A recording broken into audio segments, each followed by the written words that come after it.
Hello అందరికీ. ఇదొచ్చేసి వరలక్ష్మి వ్రతం ముందు రోజు నైట్ షాట్ అనమాట. ఇక్కడైతే నేను బ్యాక్‌డ్రాప్‌కి డెకరేషన్ అయితే చేస్తున్నాను.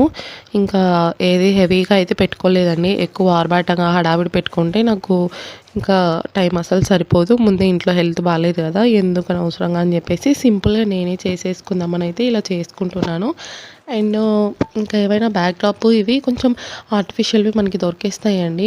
ప్రింటెడ్‌వి ఇవి ఉంటాయి కదా! Curtain type. సో, అవైతే మనకు దొరికేస్తాయి బ్యాక్‌డ్రాప్స్. కానీ నాకెందుకో అవి వాడడం పెద్ద ఇష్టం ఉండదు. ఏదైనా పూజకి ఇట్లా చేసేటప్పుడు న్యాచురల్‌గా ఫ్లవర్స్ కానీ, లీవ్స్ కానీ ఇట్లా వాడినామంటే మనం ఆ పూజ చేసి దానికి ఈ ఫ్లవర్స్ నుంచి వచ్చే ఫ్రాగ్రెన్స్‌కి మంచి డివైన్ ఫీలింగ్ అయితే వస్తదనమాట.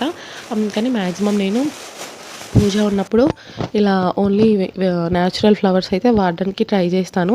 అండ్ ఈ ఇయర్ అయితే చాలా సింపుల్‌గా చేస్తున్నానండి. లాస్ట్ ఇయర్ ఇంకా ఇంతవరకు 3 ఇయర్స్ అయితే చేసుకున్నాను ఇంతకుముందు. అప్పుడైతే పూజ రూమ్‌లోనే చేసుకునేదాన్ని. ఇప్పుడైతే పూజ రూమ్ చిన్నగుంది. ప్లేస్ సరిపోదు కాబట్టి పక్కనైతే చేస్తున్నాను. అది కాక మా కొత్త ఇంట్లో ఫస్ట్ వరలక్ష్మి వ్రతం కాబట్టి మినిమమ్ ఏదో కొంచెమైనా చేద్దామని అయితే చేసుకుంటున్నాననమాట. చాలా సింపుల్‌గానే చేసుకుంటున్నాను లేండి. టైం లేదు కాబట్టి. నెక్స్ట్ ఇయర్ మాత్రం ఇంకొంచెం మంచిగా చేసుకోవడానికైతే ట్రై చేస్తాను. ఈ వీడియో మరి నచ్చితే మాత్రం లైక్ చేసి కామెంట్ చేయండి. Thank you so much for watching.